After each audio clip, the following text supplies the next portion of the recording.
ជនជាតិវៀតណាមមករស់នៅលើទឹកដីខ្មែរយើងមកដល់បច្ចុប្បន្ននេះបាទនៅក្នុងរាជស្ដេចអង្គណា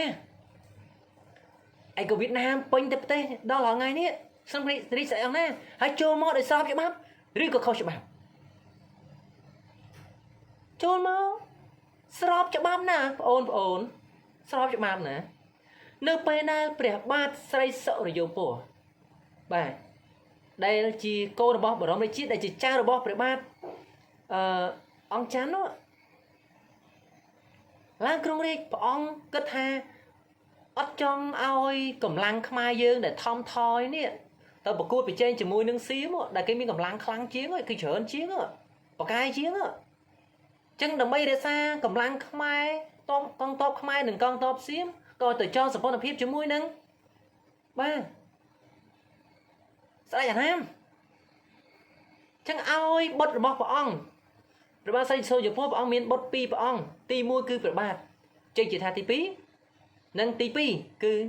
ព្រះបាទឧទ័យរាជាឬក៏ឧទ័យរាជាចាស់ព្រោះពេលហ្នឹងព្រះអង្គមិនតន់ឡើងគ្រងរាជសម្បត្តិទេបាទឡើងគ្រងរាជបន្តអញ្ចឹងពេលនោះយ៉ាងម៉េចពេលនោះបាទព្រះអង្គបានឲ្យបុត្ររបស់ខ្លួនព្រះអង្គព្រះបាទជ័យជេដ្ឋាទី2បាទរៀបអភិសេកជាមួយនឹងបុត្រីអាណាមអង្គជើបាទហើយបុត្រីអាណាមពេលដែលបានរៀបអភិសេកជាមួយព្រះអង្គជ័យជេដ្ឋាទី2ហើយសួរថាពនាងសប្បាយចិត្តទេហើយព្រះចៅអាណាមសប្បាយចិត្តទេនៅពេលនៃរឿងហ្នឹងកើតឡើងសប្បាយចិត្តណាស់ស្របតាមជាមួយនឹងគោលនយោបាយរាជវង្សលីបងប្អូនត្រូវដឹងខ្មែរយើងប្រទេសចម្ប៉ាប្រទេសមួយចំនួនបាត់បង់ទឹកដីដោយសារតែគោលនយោបាយរាជវង្សលី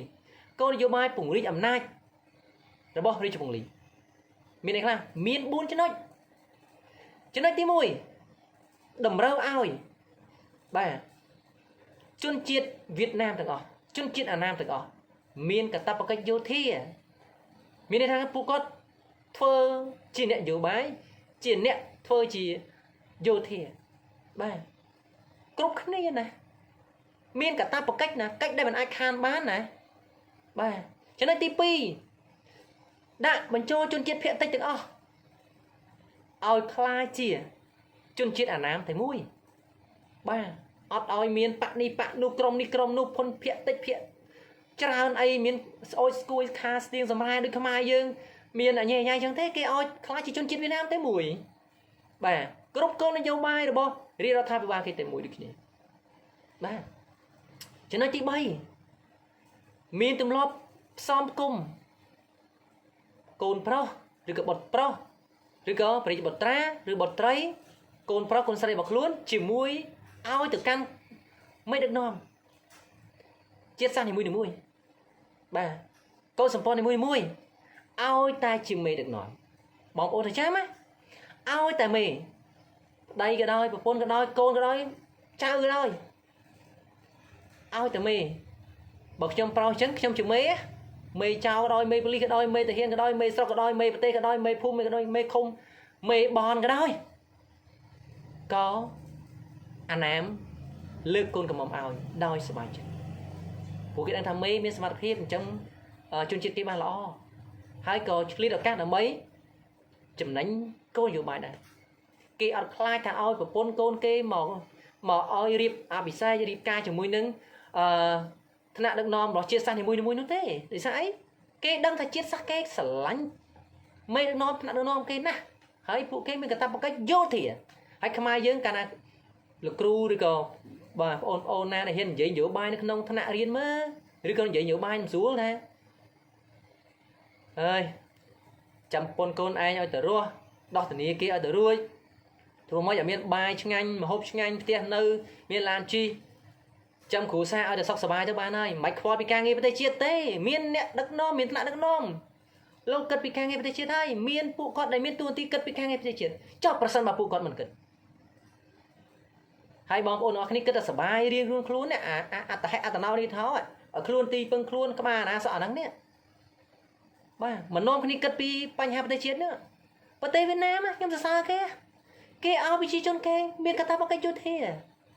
ប្រជាជនគេទាំងអស់អត់មានដាក់ឲ្យភាគតិចភាគច្រើនទេគឺខ្លាចជាជនជាតិតែមួយចំណុចទី3មានទម្លាប់សំគងកូនប្រុសកូនស្រីរបស់គេឲ្យរៀបការរៀបអភិសេករៀបអាពាហ៍ពិពាហ៍ជាមួយនឹងកូនថ្នាក់ដឹកនាំ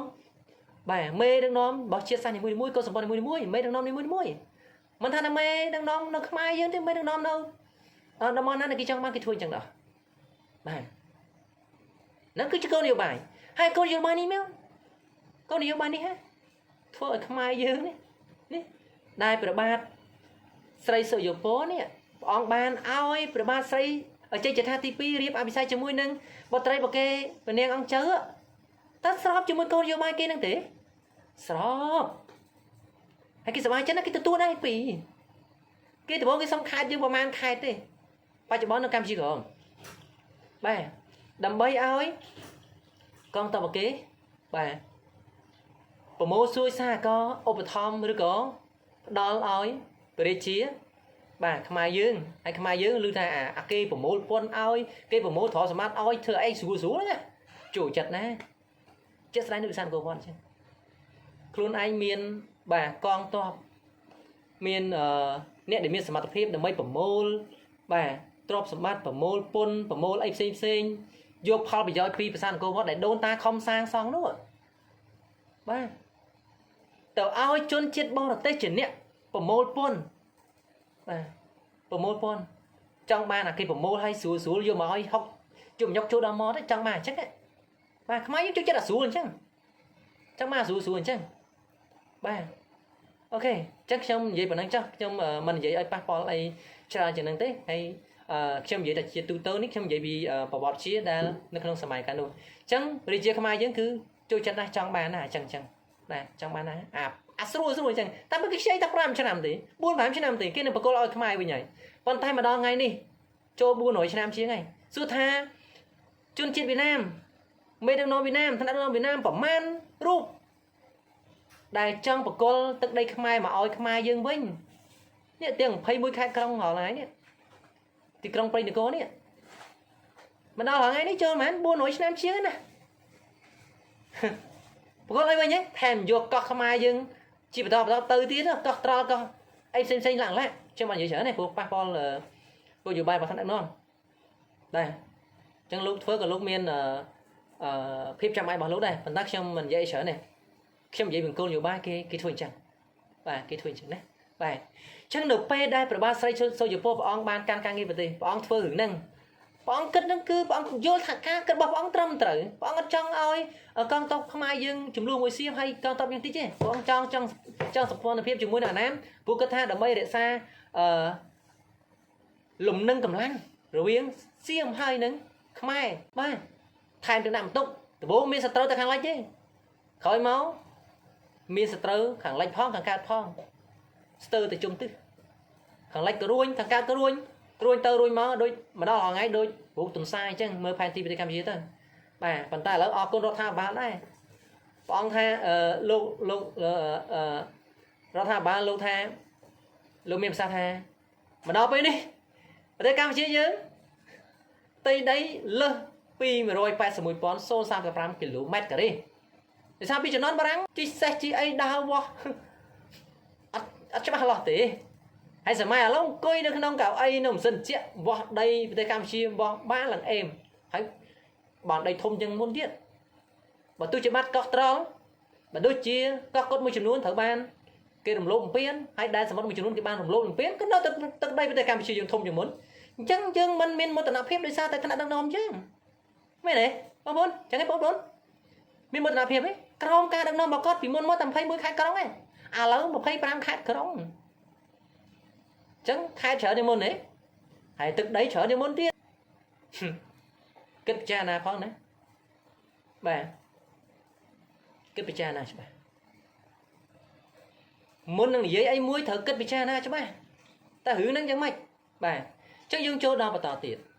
នៅពេលដែលបាទព្រះបាទជ័យជេដ្ឋាទី2បានឡើងគ្រងរាជហើយព្រះអង្គក៏សោយជំគុតចឹងអ្នកដែលស្នងរាជបន្តគឺណាគេពញាតោដែលជាបុត្រទី1របស់ព្រះអង្គបាទដែលត្រូវជាគូតដឹងរបស់ จะโดนมวยไอ้เนี่ยสมต้องบองปอนปากกาด้วยแต่เนี่ยเก๋บกพาวไตผู้ประบาดใจใจท่าที่ปีปองมีนบดปรามปองตีมวยปัญญาโตตีปีปัญญานูตีใบbà ông chắn nâng bột hào tây bà